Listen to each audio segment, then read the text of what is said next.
2 minutes after the hour, and we've got the man of the hour on the line. We renamed the show today from New Music Tuesdays to New Movie Tuesdays. Welcome, Mr. Paul Campbell.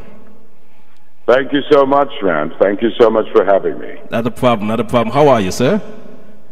I'm very well. New York's very sunny and the wind is blowing, so it's good. That's what's up. The kind of weather I'm used to. You're used to the Caribbean, the Jamaican type of weather, huh? I'm sorry? You're used to the Jamaican type of weather, the nice hot weather. There you go, there you go. I'm enjoying it. So everything is wonderful. There you go. Well, you know, we all have been anticipating this movie. It's called Jamaican Mafia. Tell us a little bit about the premise of the movie. Well, Jamaican Mafia is about a family that holds very steadfast to loyalty, as any other organization would. And I know there are a lot of people who say it's a bang-bang, shoot-'em-up movie. Right. It's not completely all of that. It's all about family. It's about family values and, you know, how family take care of each other. Yes, there's going to be a little bit of bang-bang and shoot-'em-up, but more than anything else, it's going to be an absolutely wonderful movie that I think all Caribbean nationals will be very proud of. So what did you do in preparation for this movie? Did you read any books? Did you watch any old gangster movies? How did you prepare for this role? Well, my preparation started very early. I mean, it came from when I was a small boy in Jamaica, and I grew up against elements like the one I portray in the film. So it was never very hard to get into anything, you know. It just needed me to recall some of my past years, and it happened. Gotcha. You know, a lot of folks are saying it's a really good movie, but as you addressed a little while ago, a lot of folks are saying, why the mafia part of it, why the shoot-'em-up part of it, you know, and I think you just addressed it. Say that again, Rico, I'm sorry. Yeah, folks were saying why the mafia part of it, why the shoot-'em-up part of it, why the gangster part of it, and I think you just addressed it. Can you just elaborate a little bit more so folks know it's more than just a shoot-'em-up movie? All right, let me be very honest to address what people are saying. You see, when the Italians come out with The Godfather, I don't hear nobody talking about it in such a way. Right. They all go to the theaters in droves. Right. And Jamaica is no different. And there are so many other countries with their mafia organization. Jamaica is just another one. More than anything else, this movie is an hour and 20 minutes of pure entertainment. Gotcha. It is not a blueprint for anyone to go out and become a thug or a murderer or a thief. Gotcha. It's just entertainment. Gotcha. You know, and I wanted you to address that because when I put out the poster that we were going to talk about this movie, you know, I got a couple of feedback and saying, oh, you know, he's always in these shoot-'em-up movies, you know, and they're not good for kids and all that stuff. So I just wanted you to address that, you know, so that folks will know.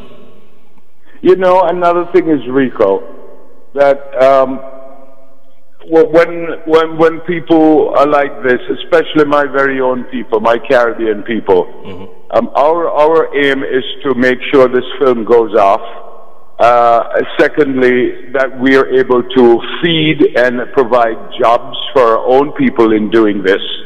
And the biggest part of this is that America, the world, is not interested in Rin Tin Tin or Lassie. Gotcha. You know, they're interested in a film that will make them feel, well, entertained. And Jamaican Mafia is such a film. Gotcha. Now, how long did it take to get this film completed? We shot for about a month and a half. Really? Okay. Yes. And pre-production was how long? Pre-production probably a month or so, and we shot for a month and a half. And post, we were in post for about 4 months. Okay. And when is the official release date for the film? Well, officially, we open on Wednesday, which is tomorrow, August 27th, here in New York, in Queens, New York, at a place called Green Acres Mall. Right. Okay. And for the folks that's listening around the world, because the folks are listening in Germany, Canada, some folks have it all locked all the way in England, the Gambia, Africa as well. how can will they be able to see that film in their neck of the woods?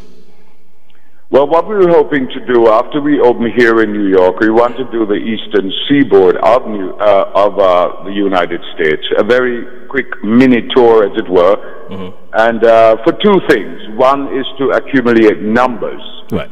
Because when you sit down to make your deal with a distribution company, they like to know that there are people who are interested in your product. And hence we're doing Atlanta, we're doing Florida, we're doing North and South Carolina, all of the United States, of major cities. Gotcha. And you guys made sure that you protect this film, that way it didn't get leaked the way Shutters got leaked. Oh man, you know, I know it is so sad, you know, because I remember when Shutters was pilfered or pirated. There was a couple of guys who sell DVDs on the streets. They would say to me, "Mr. Campbell, I make more money on your movie than you." Oh my gosh! You know, were they correct though? Were they correct about that? It was like that, you know, but I don't think this will happen with Jamaican Mafia, because I've been asking people to support it. Gotcha. Because the aim is, as like I said before, is to provide jobs for our people, you know, to make sure, you know, we can have the industry keep going. You know, we need to build from strength to strength. Gotcha. You know, and if our people support it in such a way, we'll be fine. So why do you think there's so many years in between Jamaican films? You may get one this year, one 5 years from now. Why is that? That's because, you know, I'm not in charge. Okay. I tell you also that we have so many stories to tell. Right. There are so many stories to be told about Jamaica, the Caribbean. We have absolutely wonderful, epic stories to be told. But most investors are not interested unless it's one of them Hollywood films. So I think what our people best do, because our people have money. We do have money. We need to start investing into telling our own stories, because nobody tells your story like you. Right. Right. And I understand you're putting your money where your mouth is. You're also one of the producers of this film. Yes, of course, because I believe in the product. I believe in the Caribbean. I believe in my people. And I believe that the stories that we have to tell are stories to be heard. Gotcha. Gotcha. What's next for Paul Campbell, the actor, Paul Campbell, the person? Well, Paul Campbell, the actor, have always been the teacher. What I do at times, I teach master classes, workshops, different schools here in the United States. And in a little while, I'm anticipating working with the Jamaican government to go home to do just that, you know, to teach the younger one. Wow. Because in any field, I think it's always good that you pay it forward. Gotcha. Gotcha. And I was on your Facebook earlier, and I don't know if you did these paintings or not, but I saw some beautiful paintings that you were standing beside. Are you a painter? Well, that's another side of me. I've been painting for 35 years. I've had exhibitions in Lugano, Switzerland, Geneva, London, New York, you know, and it's been going well. But most people don't know that side of me, the fine artist. Ah, okay. Yeah. When we see you in certain films, you always play this mean, tough, gruff guy. So I don't put painting with that image. Say that again, Rico. You just broke up. Okay. I said we always see this mean, tough guy, the roles that you play. And so when we look at that, we don't put painting with that image.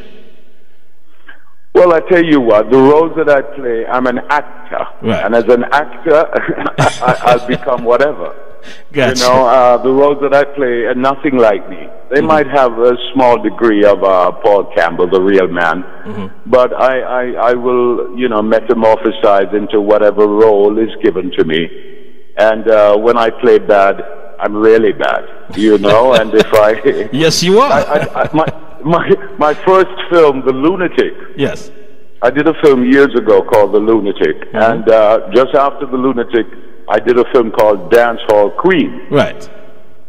And after Dance Hall Queen, every other script that I received was the villain.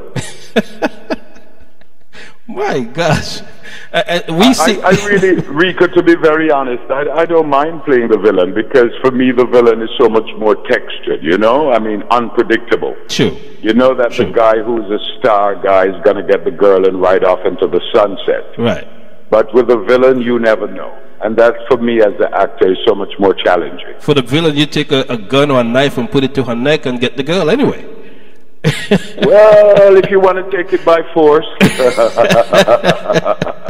So now, when we look back at those films, you got some memorable lines in those films. Is there any line similar to those lines in this film, Jamaican Mafia? Oh yes, oh yes. There are going to be some absolutely wonderful lines, and there are some lines. If you see the trailer, which is on YouTube, you will hear some of those lines. But there are going to be some wonderful lines that I think people will be echoing for quite some time. Really? I mean, I was talking about the one walk and live and talk and you know what earlier. No, I don't. What, Rico? Talk and what, Rico? You know I can't repeat that here, but you know what I'm talking about.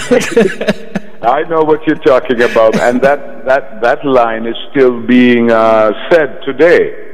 I know. 2014. The other day, a very popular artist, rap artist here in the United States, his name is Wale. Yes. He just came out with a song called Walk and Live, Talk, and You Know What Dead.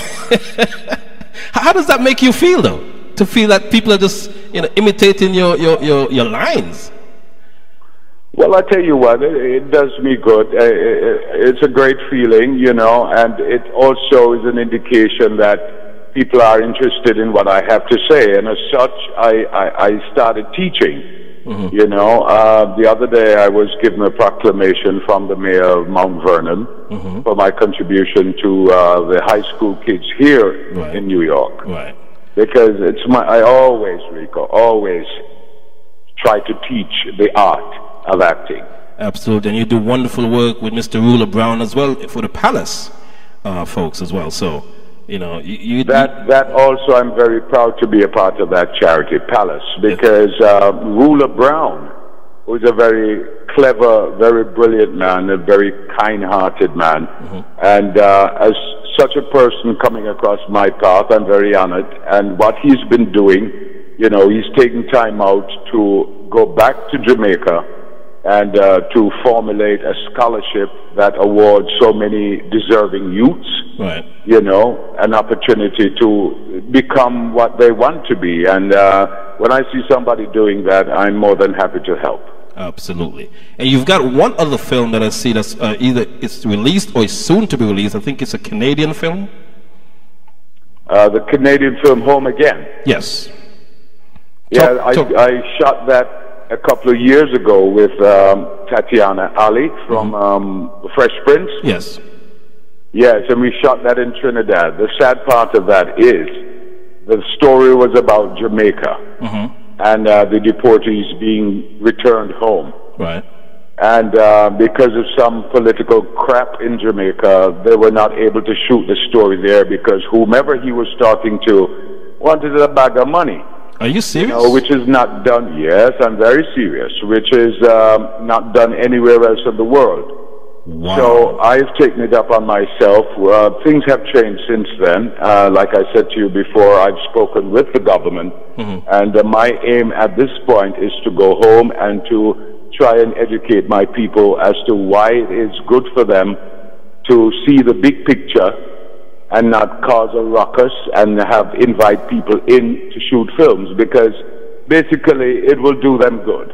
For example, the film Home Again, they spent millions of dollars on this film. Right. And the people of Trinidad were able to make way, you know, because the money is being spent in their country. Correct. There were lots of jobs surrounding the making of the movie. Right. So I think in many ways Jamaica misses out, you know, when you have people who are governing who really don't know what it's all about. Okay. But I think things are changing, and I am intending to go home and help to bring about that change. Gotcha. And before you go, what are your plans for this film? What, a year from now, 2 years from now, what would you like to envision for Jamaican Mafia, the movie? I would like to see it blow up so big that there'll be sequels.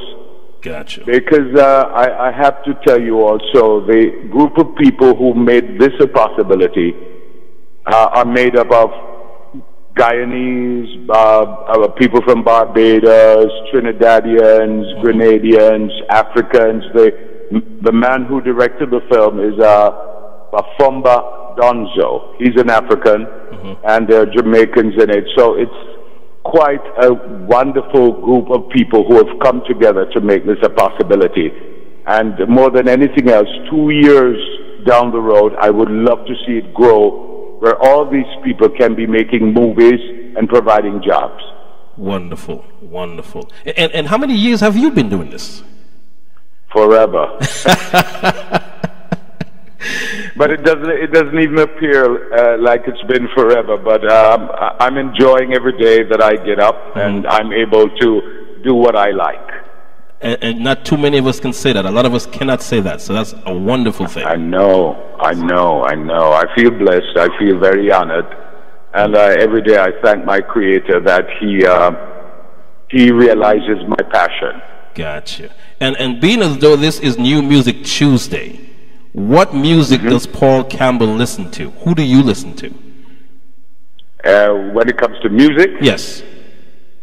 I have quite an array of music that I listen to. When it comes to Jamaican music, I like the new guy Chronix. I love Bob Marley. I love classical music. I like Sviatoslav Richter. I like Vladimir Horowitz. There's so many. I'm a world type of guy, you know. Wow. Yeah, I'm a world type of guy. I listen to Buika. I listen to so many different kind of music. Big old world, one big ball that we're all living on. Gotcha. You know, and I appreciate everybody's effort musically. Gotcha. Well, you know what? We're going to call this interview part 1, because when you get picked up by a major distribution company, I want you to come back and we're going to talk some more about it. Rico, you know me. I'd be more than happy to chat to you anytime, my brother. I appreciate that, my brother, and continued success to you and your career, and most definitely much success with this movie. Much love and respect. All right, and to Radio Land, keep it Movie Tuesdays. Love and respect. Thank you, my brother. We'll talk soon. All right. Bye-bye. Bye-bye. There you have it, folks. Mr. Paul Campbell. Oh, man, well-spoken. And I encourage everyone under the sound of my voice right now to, when the movie comes to your neck of the woods, make sure you go and support it. If you see a bootleg out there, do not purchase it. Go in the movie theaters, pay your $10, whatever it is, and support it. That's what I'm asking for you to do, okay? Support, support, support. All right? That's what we're talking about. It's yours truly, Ricovibes. Thank you, Mr. Paul Campbell. The movie is called Jamaican Mafia. And once again, make sure you go and support it. It premieres tomorrow, Wednesday, inside New York City. So the folks, make sure you head your way over to Green Acres Mall and support that movie, okay? That's what we're talking about.